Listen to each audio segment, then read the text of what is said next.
Chris, I want to ask you a very simple question. Is this why you came back to Valpo? Oh, yeah. This is definitely one of the main reasons why I came back to play this game, to play him twice, to get 2 wins. It just makes my career for the most part. It's incredible. No one has ever beaten Butler twice in 1 year in school history. Just you won that first one. How much pressure did that put? More pressure on this game? I don't think so. It didn't put that much pressure. It just because we at the end of the day we didn't get the helmet that first game, so we're still driving to get that helmet back. So I think it was just the same attitude, and then just kind of give us more confidence going into this game that hey, we can beat this team easily. So. It was a little slow going. I don't think you guys had a lead at the end of the first quarter, halftime, or the end of the third quarter, but it felt like you guys were building some momentum. First, the pass play to Maxwell. What did you see on that play, and how key was that to kind of get something going for you guys? That was big. It was 3rd and 15. That we had a nice concept drawn up by the coaches. That middle safety, I kind of bide some time. The middle safety took a underneath post, so I was able to hit Chuck over top. And then just to have Robert back there and being able to get some big plays from him, just how key does that make your job easier, I guess? Does it make your job? Yeah, it does make the job a lot easier. He's a great running back and just a great guy in general. And, I build off him, he builds off me. And so it's just nice to have him back. And then you're running the ball, he's running the ball, but the biggest play of the game is a pass play to him. What was the call there, the dial up? Just how excited were you to see that play work? I was super excited. We ran that play a little bit earlier. It didn't work out for us, but then I ended up hitting Robert on that play, and then receivers did a great job perimeter blocking, and so it was just a huge play all around. Great team effort right there. To get stopped on the 1 yard line, how deflating is that? I don't think it's really deflating. It's more frustrating because we know we could easily drive it down, and we should be able to at least get 1 yard and put it in the end zone. So it's just kind of frustrating, but our defense gave it right back to us, so that was great to see.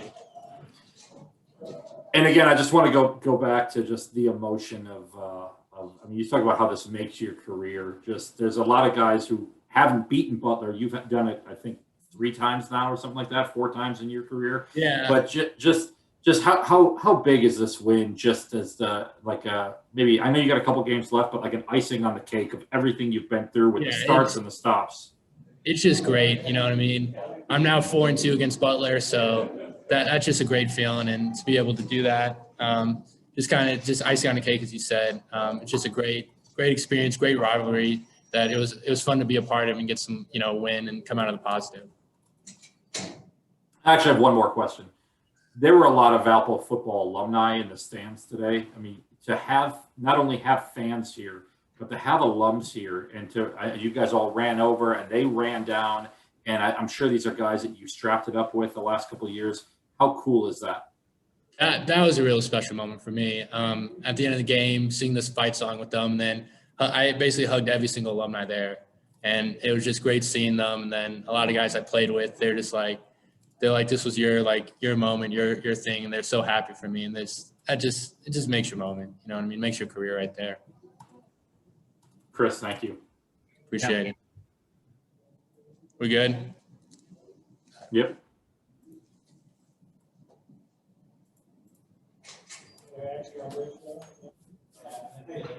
I said you know.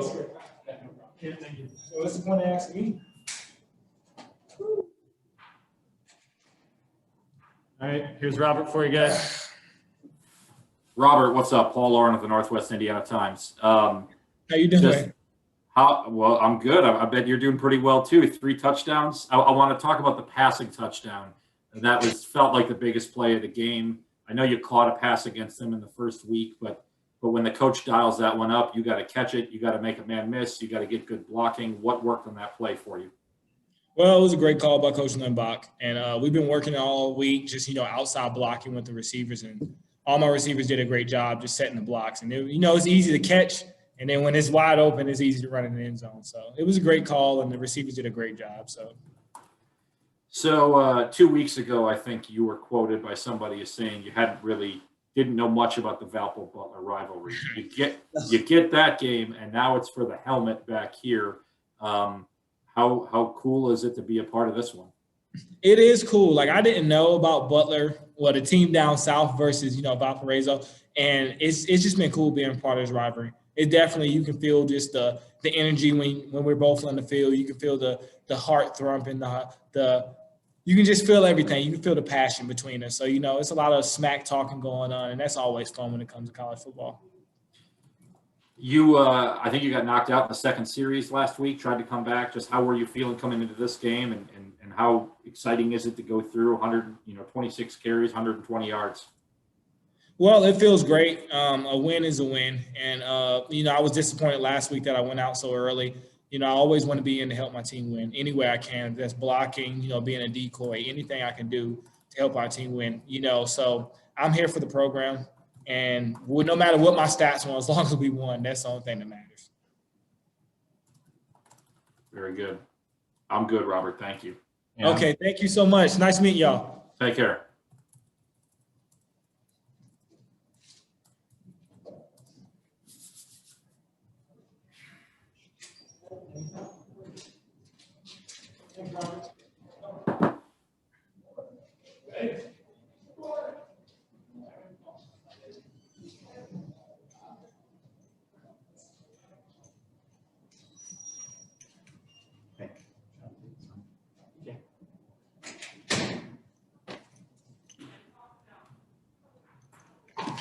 Thanks, Coach, for you guys. What's up, guys? Hey. I want to start at the end. The game ends, and you have fans in the stands. Really, there's alums that sprint toward the fence as your guys are running toward them to sing the fight song. And Duncan just told us that he hugged every single one of them. How special is it to see guys coming back to be here? They're chanting helmet throughout the last 2 minutes of the game. How cool was that? It's unbelievable. I mean, that's something we talked about all week, that 60 minutes is a short period of time for a lifetime of memories, and that's what it is. And we have those memories with our team, but we also share them with people from the past and then ultimately people from the present. I mean, we have recruits sitting here watching games. And so it's a big deal. And I said that, I've always said it, that we will never, ever say that. I mean, we'll never shy away from this game being of the utmost importance in this program. It's a rivalry game. You embrace that and you talk about it. And that's what makes it so special. You won the first one against them. It was not the helmet game. Was there more pressure now that you showed that yet you could do this against them? And then, or is there just always pressure in this game regardless? Yeah, I would say that it's always, I mean, I don't know if you say pressure, but I mean, you're playing a game in terms of you got to be able to go out and execute. And I always think when they know you, that, they did some different things offensively that did give us a little, some wrinkles that gave us a little bit of problems that we didn't maybe handle as well as you'd like. And I would say maybe that's where you say that pressure comes from, or, just a second time through, your ability to, hey, they know you. I mean, Robert Washington's not a secret. Some of the stuff that we're doing on defense, they know. And so the ability to play in the second time is it just gives them opportunity to see who exactly we are. I want to ask about the pass play to Robert. I know that you had some struggles last week in the red zone, and it feels like a bit of a ballsy call, if I can say it, because I mean, you're passing from the 9-yard line, and he's got to make a man miss and get the perfect blocking, and you've got everything. He said you guys worked on it all week. Talk to me about the execution of that play, if you can. Yeah, so it's kind of funny, I don't even know if I like to say it because self-promoting, I guess. But so we're down there, and we have an opportunity to score, and maybe we're not running the ball as well as we'd like, and I obviously have my hands in just, hey, how is this thing working offensively? And to me, they were loading the box, and this offensive staff, myself, I turned up, flipped over offensively and said, hey, let's throw the bubble out to Robert and get him out in space, and his ability to make people miss. And sure enough, that's what he did. But yeah, I felt confident in Chris to be able to get it out to Robert's ability to miss, and then our players' ability to block out on the perimeter, and that's what happened. So credit to those guys. Earlier in the game, I think you guys are facing 3rd and 18. It looks dire. You're struggling moving the ball, and Duncan throws just a threaded bomb to Maxwell. How big was that play in that moment? Yeah, all 3rd downs are big. That's one way. We have a plan to win. Our guys, I would say they know that plan, and that's one thing, that 3rd and 4th down. And when you're behind the sticks that much, and you can steal one, that's a big deal. And the ability to keep the ball moving, and then change field possession and keep the drive going. But the one thing you said, Charlie Maxwell, what I like to hear is, Charlie Maxwell, Diego, like those guys, those freshmen that are contributing and playing. I mean, that's big time. And then those upperclassmen who've just done an outstanding job of setting the tone and for those young guys and how we do it. So it was just full team effort. Purdy on defense made some big plays. Yeah, a lot of guys on defense made big plays, but I think Purdy had a fumble recovery, and then I think he had a big sack. You talk about one of those senior leaders as an older guy. Just what do you see from him? Yeah, Trey's done an outstanding job. We had the ability. We had the opportunity to recruit him as a transfer from East Tennessee State, and he's came in here and it's just been awesome. Great young man. In terms of his ability to rush the passer and make things happen, he was a force out there today, and we needed that from him. We had several opportunities to create some pressure on the quarterback, and he was able to do that. So it was a great job by Trey Purdy. And where do you guys go from here? Obviously, you got a tough game coming up next week. How do you take this momentum and celebrate this victory? What I told our team, what I told the team is, you're seeing steps in the program in terms of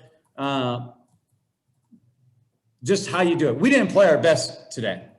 Everybody knows it. Like every guy on our team knows we didn't play our best offensively, defensively, or in the kicking game. But guess what? We found a way to win, and we held our composure. We talk about composure, toughness. Just don't get too high, don't get too low. And to me, that was a program win in terms of maybe it wasn't our best day, but how good can you be on a bad day? And we were able to be good enough to be able to find a way to win.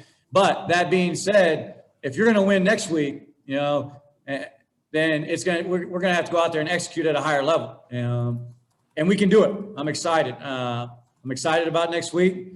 It's a team we haven't beaten in a while. We ain't going to shy away from that. But the goal is to go out there. It's a business trip, and go out and take care of business. And no mistakes about it. We want to be 3-1 in the league. Putting ourselves in position to be talked about at the top of the PFL standings. Thank you very much.